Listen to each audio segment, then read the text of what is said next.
Rosa, importantíssimo, né, de conscientização, a prevenção e combate ao câncer de mama.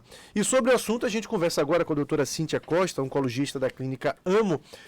Doutora, eu queria que a senhora falasse primeiro da importância desse momento mesmo, né? Todo ano a gente tem o Outubro Rosa e até mesmo a senhora oncologista pode falar com uma certa propriedade a respeito disso. Qual é o efeito que ano após ano o Outubro Rosa vem causando em relação à prevenção e combate ao câncer de mama, especificamente aqui em Feira de Santana? Bom dia, muito bom tê-la aqui conosco. Bom dia, gente, tudo bem? Bom, a Outubro Rosa é uma campanha que desde os anos 90 vem sendo amplamente divulgada ao longo do mundo, né, com o intuito de prevenção, conscientização. Para 2020, o Instituto Nacional do Câncer estima mais de 66 mil casos novos de câncer de mama.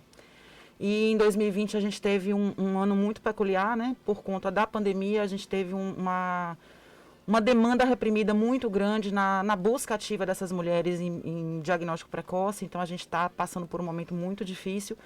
E o que a gente tem feito de mais exuberante nesse ano especial é justamente alertá-las para que a prevenção é a melhor arma. Então, o que a gente tenta fazer? Uma campanha educativa. Outubro foi aleatoriamente escolhido como um mês para isso, mas para que a gente leve esse tipo de informação ao longo de todo o ano. Então, a melhor arma que a gente pode ter é informação e prevenção.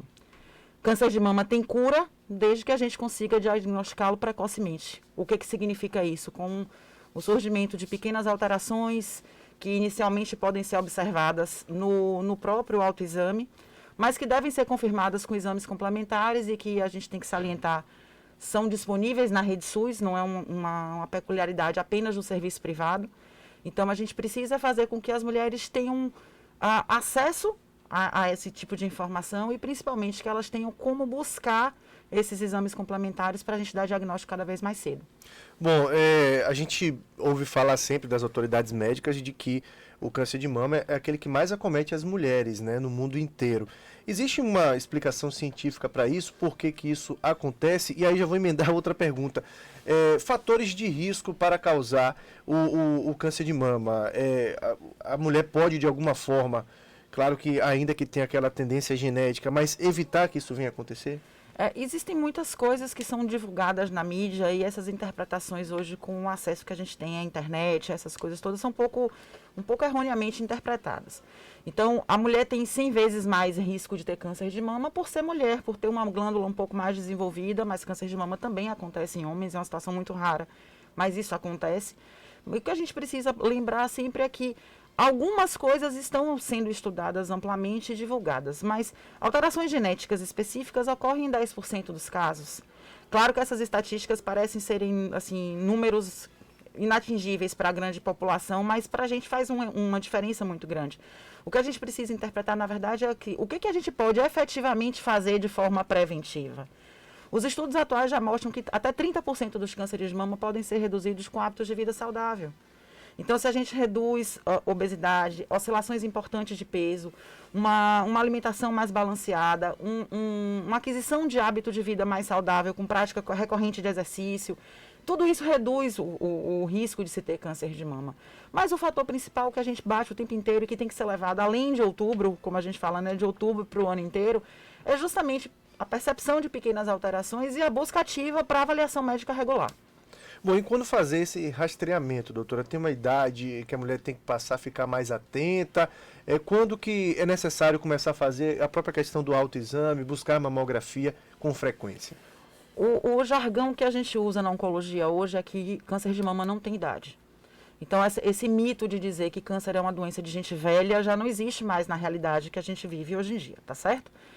O que o Ministério da Saúde coloca? Que os exames de rastreamento, eles devem ser feitos a partir dos 50 anos. Não é uma idade em que as sociedades médicas acreditem ser a mais adequada para a gente poder rastrear.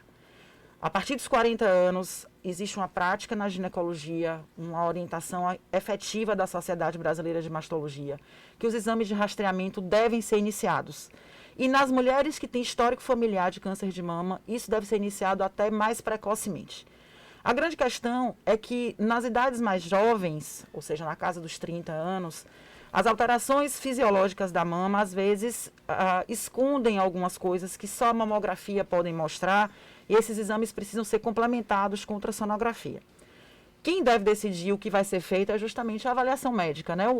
A conversa com o médico, entender quais são os fatores reais de risco, o histórico familiar, e tudo isso pode ser feito de uma consulta, vamos dizer assim, periódica, que inicialmente é feita com o ginecologista, e essa triagem inicial ser feita para a gente encaminhá-la para o mastologista e, eventualmente, para o acompanhamento oncológico quando o diagnóstico de câncer é feito.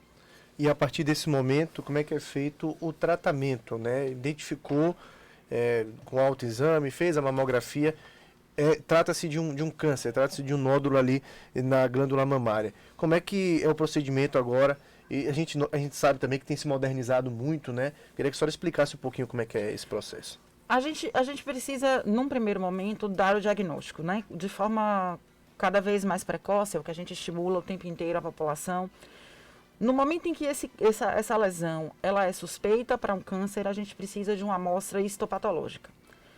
Num primeiro momento, a mastologia pode fazer uma punção por agulha, mas isso ainda é insuficiente para o diagnóstico final de câncer, para, vamos dizer assim, deflagrar um tratamento com a oncologia. Se essas lesões elas são pequenas e apresentam alterações moleculares, estruturais, que são peculiares a cada tipo de câncer de mama, a gente pode ter alguns caminhos. A gente pode escolher fazer uma cirurgia de forma inicial, a gente pode escolher fazer uma quimioterapia com a finalidade de redução do tamanho desse tumor e preparar essa paciente para ser operada um pouco mais tardiamente. E a depender do grau de comprometimento da glândula mamária, a cirurgia pode ser feita, uma cirurgia mais conservadora, uma cirurgia mais radical. E depois disso, com a avaliação da microscopia, a gente define quem é que vai precisar fazer radioterapia, quem vai precisar fazer um acompanhamento um pouquinho mais prolongado. De um modo geral, qual a eficácia do tratamento, qual o grau de cura que se tem hoje? Diagnosticados em estágios iniciais, a gente pode atingir até 95% de cura. Então, é mito a gente achar que câncer não tem cura. O que, infelizmente, acontece é que a gente descobre em estágios mais avançados em que essa taxa de cura é reduzida. Quanto mais cedo a gente puder dar o diagnóstico, maior a taxa de cura que a gente vai ter dessas pacientes. Bom, a senhora falou de métodos aí, né, para, claro, vai variar de paciente para paciente em relação ao combate ao câncer mesmo, mas muito se fala até em efeitos colaterais, a tal da quimioterapia, a questão do cabelo e tudo mais. Que tipo de efeito colateral a mulher pode ter e até que ponto ele também pode influenciar no próprio tratamento?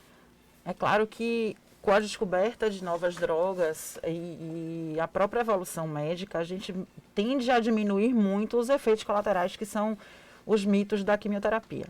É claro que as pessoas podem ter náuseas e vômitos, mas já existem medicações que reduzem esses efeitos colaterais. A questão da queda do cabelo, que é muito forte, infelizmente, claro, a gente não tem acesso para toda a população, mas já existem terapias que são que diminuem em até 60% o risco de queda de cabelo, desde que alguns cuidados sejam tomados e o acesso privado favorece a mulher esse tipo de tratamento. A gente vai ter máquinas da radioterapia com uma tecnologia muito mais precisa, que provocam muito menos efeitos cutâneos. Então, assim, a questão é que precisa ser conversado, a gente precisa perder um pouquinho o receio de conversar com o médico sobre as opções de tratamento, as dúvidas que se tem acerca do tratamento, o que é um efeito colateral que é temporário e o que é um efeito colateral que é permanente. As mulheres hoje têm, por lei, garantido acesso à reconstrução da mama. Então, isso já é um processo disponível no SUS, então não é uma cirurgia mutiladora que vai definir para sempre aquele corpo. Não, não é isso. A gente só precisa ter um pouco mais de informação. E eu acho que é justamente essa interação do paciente com o médico que vai poder diminuir essa distância, né, entre essas dúvidas que recorrentemente acontecem com a população. Bom, e após esse momento de quimioterapia, radioterapia, a gente sabe que tem ainda um momento de acompanhamento, né? Muitas vezes a mulher ainda segue tomando alguns medicamentos em casa, tentando levar uma vida mais perto do normal, mas com um acompanhamento contínuo. Por quanto tempo isso é preconizado? Porque a gente ouve falar muito, com tantos anos chega-se até a cura? É mito, é verdade isso? Existe um tempo, vamos dizer assim, que eu acho que é muito de mito, que em 5 anos está todo mundo curado. Se você não teve nenhuma manifestação recorrente de câncer, aquela cura está instalada. E, na verdade, não é assim. O que eu costumo dizer às pacientes é que a gente cria uma relação que vai durar a vida inteira. O que a gente pode fazer é espaçar a necessidade de novas consultas, mas o acompanhamento vai acontecer. Isso não significa que exista um fantasma de doença o tempo inteiro e que as pessoas não possam retomar suas vidas normais. Com a pandemia veio muito esse nicho, esse medo de o que é o grupo de risco de um paciente oncológico. A quimioterapia, ela afeta de uma forma direta o sistema imunológico, né? A gente tem interferência direta na formação, na composição dessas células de defesa. Então, isso traz para o paciente aquele receio.